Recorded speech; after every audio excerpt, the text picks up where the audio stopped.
Hey guys, it's Joel from guntoter.org. Welcome back to the channel. Today we are going to be talking about the Tactical Assault Panel, or the TAP.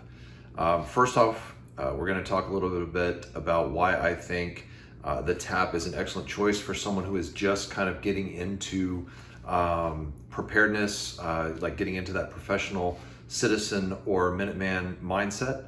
And we will also talk a little bit about some of the shortfalls of the TAP, and then we will talk about some of the remedies that you can do at home using stuff that you can easily find on the internet to fix some of those shortfalls of the TAP. But first, what is a TAP, and why should I buy a piece of surplus gear? First off, the TAP is the Tactical Assault Panel. And as you can see here, it is basically just a chest rig.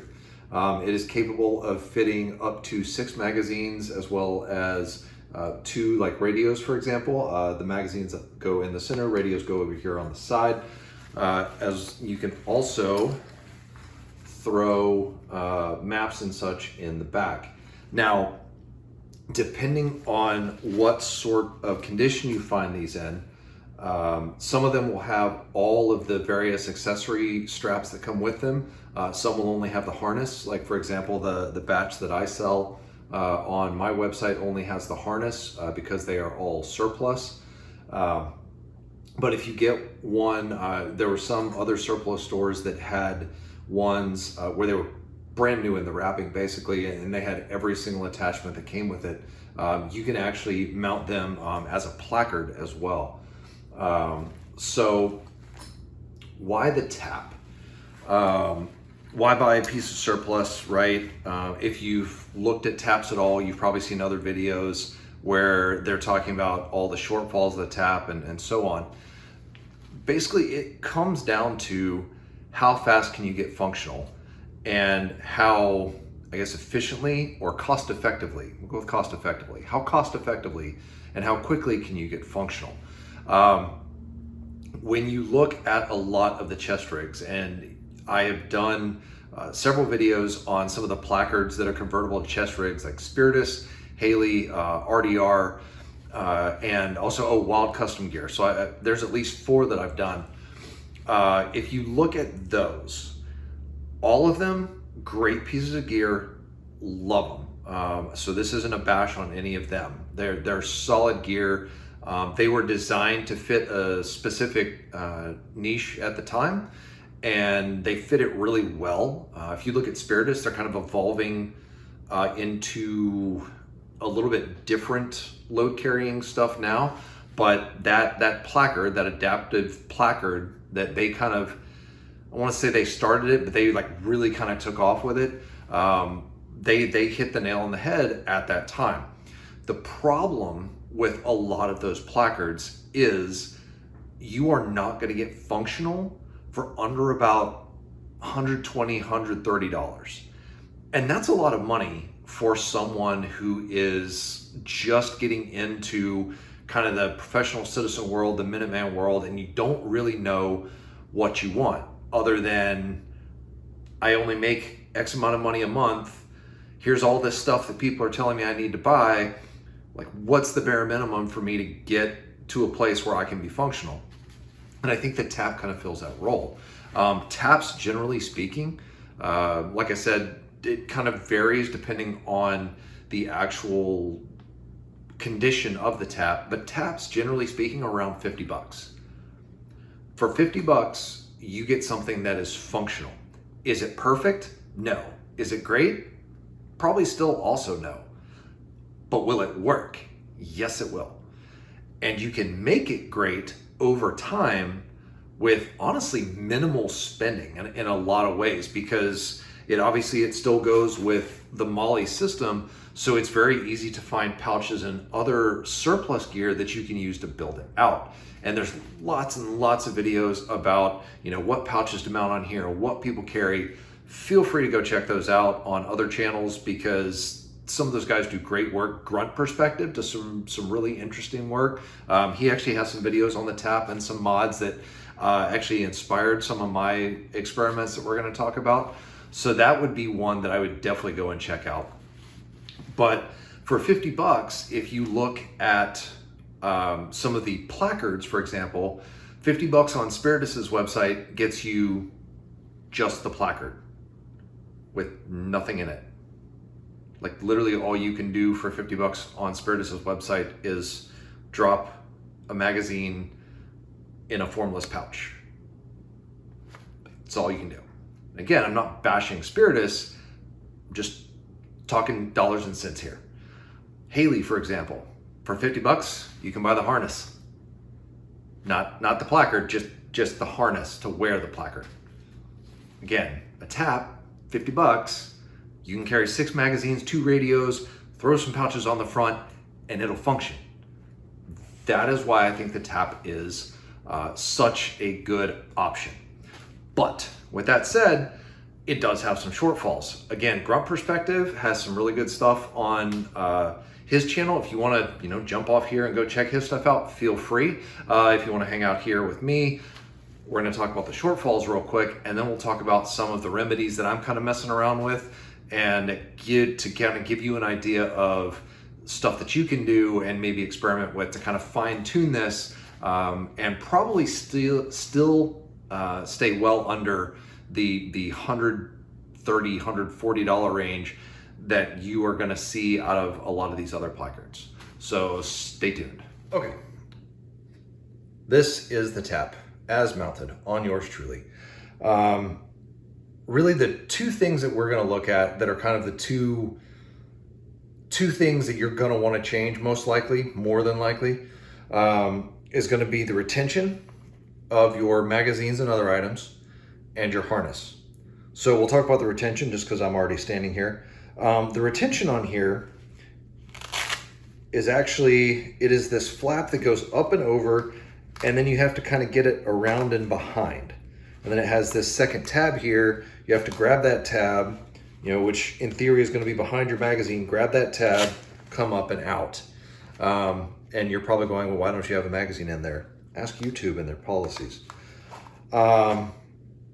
So the retention is just kind of awkward, and it's the same style of retention across every pocket, whether it's the radio pockets or the mag pockets. So it's functional, but it's really not ideal. Like for most people, they are probably a much bigger fan of like a bungee system.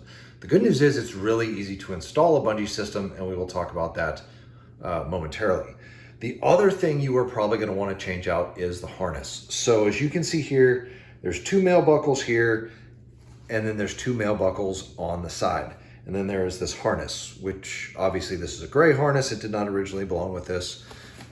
We'll get to that. I'm conglomerating stuff here. But as you can see here on the side, it is a single attachment point, which leads into this harness here.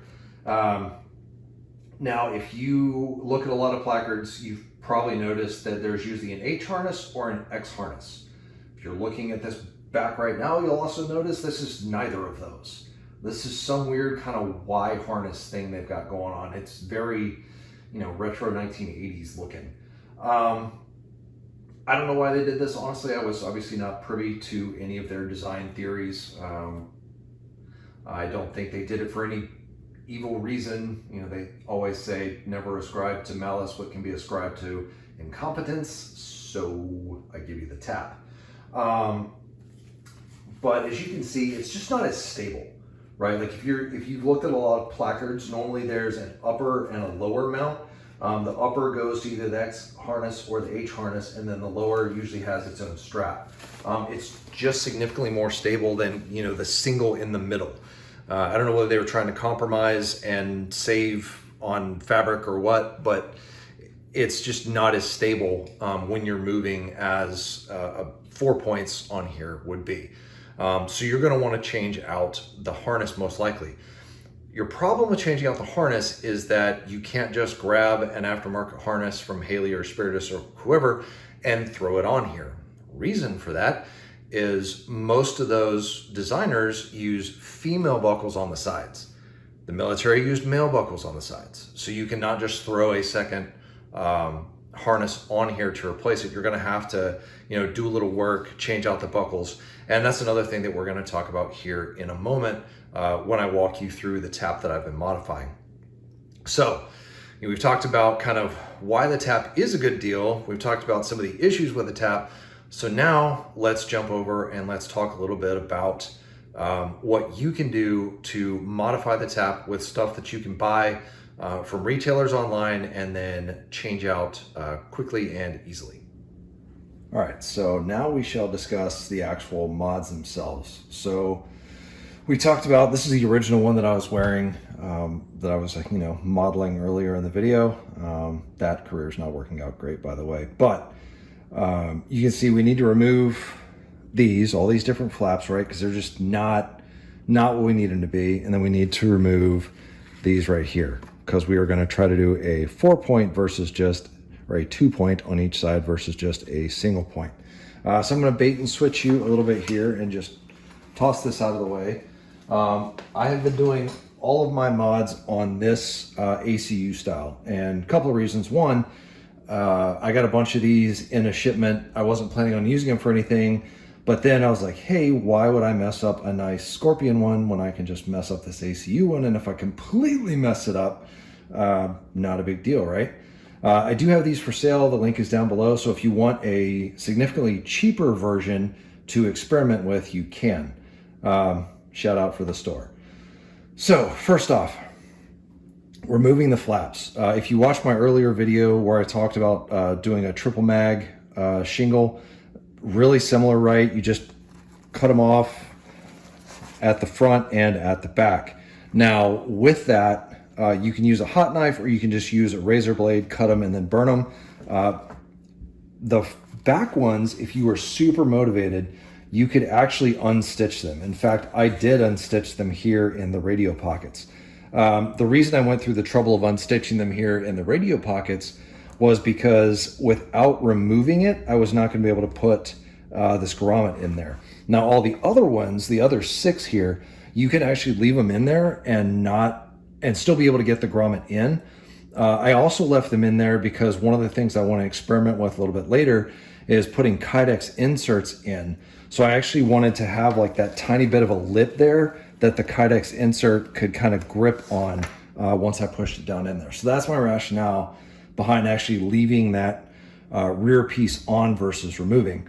The front piece here, you can't actually unstitch unless you want to try to undo this middle stitch here and then try to redo it. And I'm guessing most of us are not going to want to do that unless you're super confident in your stitching skills, in which case you probably don't need to be watching this video in the first place. But middle 4, right, as you can see, all I did was cut and then take this piece of shock cord. These are the S&S pull tabs, which I got from 8492. So, I mean, it really is just a loop with a knot, right? Those are super simple. Those center 4, super simple. These 2 side ones, as well as the radio pouches, are slightly more complicated, but actually a lot easier than I thought they would be. What I ended up doing on these ends here is putting a simple 1/4 inch grommet. And this is the 1/8 inch shock cord, by the way, so it fits through that 1/4 inch grommet quite easily. You can buy these grommets as well as the setters on Amazon, which is where I got them. The grommets themselves are super cheap. The actual setter is a little more expensive, but if you're going to be doing, a lot of these, or if you've got buddies that maybe, might want to borrow it or whatever, it might be worth the money.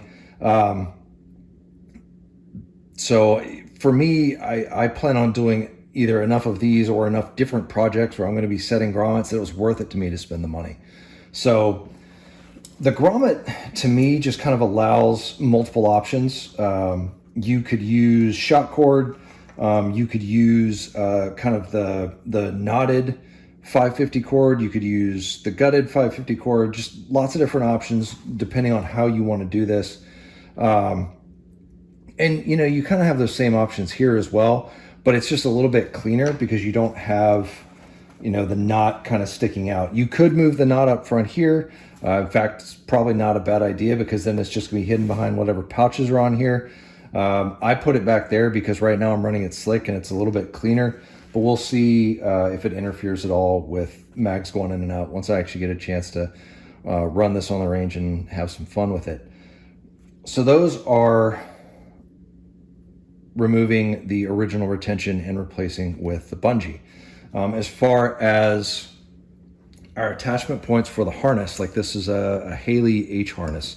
Attachment points for the harness, obviously you can see I've cut them off, and you can see I've got very different attachments on either end. So in my short, I talked a little bit about kind of the options and why I chose what I did, but you've kind of got two options that are super quick and easy. You can get one of these repair buckles or you can get one of these QASMs. The repair buckle is honestly probably the cheapest and fastest way to go because as soon as you cut this off and burn it, all you got to do is put that repair buckle on there and boom, you're ready to run. Now, the only downside to that repair buckle is, you know, if I put something bulky like this giant CB radio down in this pocket, right? And maybe, you know, it's a little exaggerated with the CB, right? But you get the idea. If you put something bulky in here, it really doesn't like this QASM, by the way. So, you know, keep that in mind for QASMs. You put something big and bulky in there, you can kind of see how it starts to distend, right? So imagine now you run this over and this thing starts to pull and you start getting all sorts of weird, you know, shifting and possibly this getting shoved into you. And it doesn't make for an awesome, you know, smooth run right there. Now, on the other hand, if you look at kind of one of these little things that I cobbled together, what you're going to see on this end is this. Now on this end, you know, if you take a look at it, shove this down in here. I haven't ever put it in this pocket, so let's see how it goes. You can see that it's just a lot smoother, right? You don't get the distension. It kind of can wrap around as opposed to having to push constantly. I feel like it offers you, by giving that standoff, it offers you just kind of more options and possibly a little bit smoother, less points of friction and so on. So that's just kind of my thought on why I was experimenting with these. So you can see here, I just did it with grommets, right? Like obviously this is just kind of thrown together, but I wanted to put something together real quick that I could mess with. You can also do this just by putting two tri-glides here in the center, running your webbing out through your buckle and then back through the tri-glide. Same thing for the split bar on this side. And I'll put a picture up real quick. You know, you can just kind of see all the materials that took. Super quick and easy.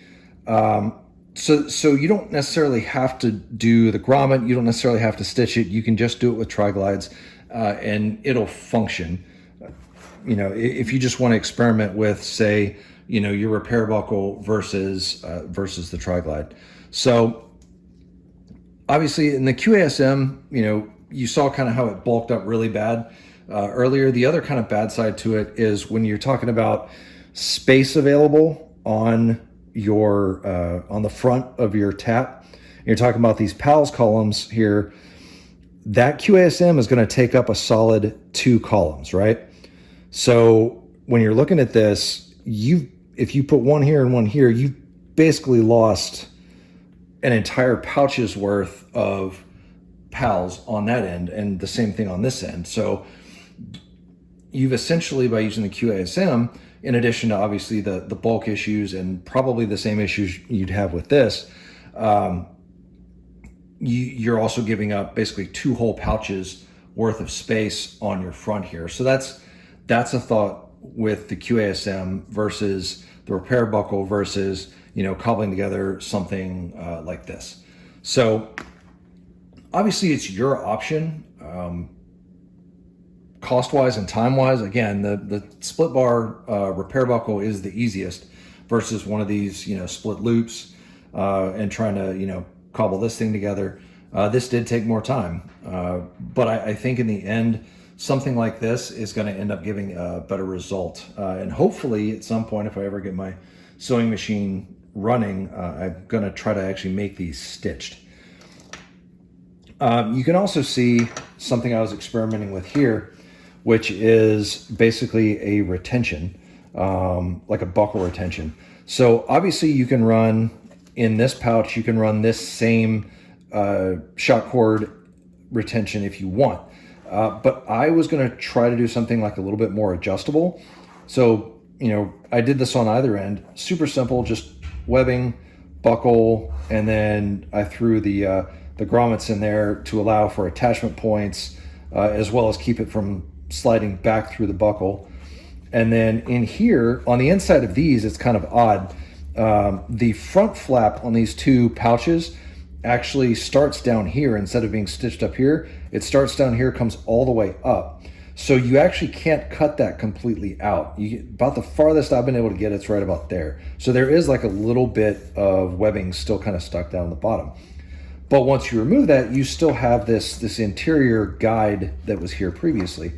So I grabbed some snaps and some more webbing and made this little loop, which you could actually attach on the outside or on the inside. Again, I just thought it looked a little cleaner on the inside. And then made this retention, adjustable for a radio or some other larger items that maybe, you don't want to try to keep in with just shot cord. So that's kind of something I'm experimenting with on the ends. And then finally, one of the things I looked at was actually subloading, right? Obviously on a tap, there is not the giant loop panel that you get on, some of the placards. So for people that are really, really into subloading, the simplest way to do it, honestly, and this is again, an 8492 pouch that I'm gonna subload. This would be excellent, for a med pouch or something like that. So one of their larger kind of GP pouches. But I did it two ways. One, I did it with just Tri-Glides, right? And this Duraflex T, which you can get from MILSPEC Monkey. So Duraflex T, a little bit of webbing, some Tri-Glides, and voila. If you've got a pal's back, you can thread it in. And then this one, obviously, I kind of did like what I did with my side pieces here and, grommeted it in. It would probably work better if stitched, but it is what it is. And then all you have to do with these is you actually just slide it up through and, boom, you have a subload. Now you could do this other ways, right? You could take something like, one of these larger mallets, right? Run it up through and then run it through the pals on the back the same way. The downside to that is, of course, you're going to lose possibly a couple of columns of your pals. So depending on what you're running in this area, right? If it needs all these rows, all these columns, you don't necessarily want to take away from it. With the Molly T's from the Duraflex side of things, you can actually run it up behind and that column is still available. So those are just kind of some thoughts. Again, all of the stuff is purchasable online. It's not expensive. 8492 has a bunch of stuff. They have the shot cord, they have these S&S Precision, they have this pouch. MILSPEC Monkey in their store has, I believe, these Duraflex tees. Grommets I got off of Amazon. The webbing I think I got from John Tay, Rocky Woods, and I believe both MILSPEC and 8492 have webbing as well as the buckles, the QASM, like all this stuff. Super easy to find.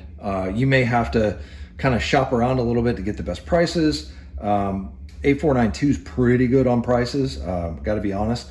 So that's why I've kind of favored them in a lot of stuff. But this can all be done. It can all be done simply, and it can all be done in stages, right? It's not something that you've got to go out and buy a ton of stuff to make it functional. it's functional as it comes, and then you can make it more functional depending on your needs and depending on your budget as you go. So that is kind of what I have done as far as modifying this rig. Again, if you're interested, I will have links to all the different places that I purchase stuff from, as well as links to the actual taps, both the ACU and the Scorpion, down below.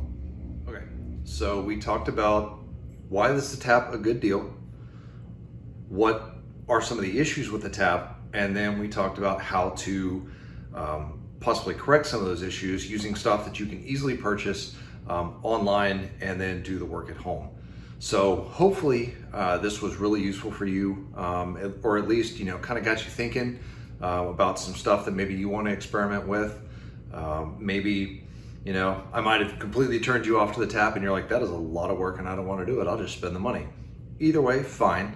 Just wanted to give you guys an option, right? So that you could look at it and be like, hey, I think, more important to me than getting this cool guy gear or this perfect piece of gear is getting functional and getting functional cost effective. So maybe I will explore the tap. However that worked out, I hope the information was useful. There are links down below in the description to the websites we referenced, as well as links to my website and my eBay store where you can buy the taps. If you buy from us, it does help support our mission and keeps us going and keeps us here on YouTube. If you buy them somewhere else because you found it cheaper, that's fine. I mean, the whole purpose of this channel is to give you information so that you can get prepared. Whether you buy it from me or whether you buy it from someone else, as long as you get prepared, that's what I'm looking for. So if you have questions about anything I talked about during this video, or if you have suggestions, like maybe you've been experimenting with the tap and you've got some other ideas, drop them down in the comments, and I will try to read those and respond as soon as I can. Life is a little crazy right now, but I do read them and I do try to come up with answers if I know them. If not, I try to go find them. So thanks for watching, and I hope to see you again next time.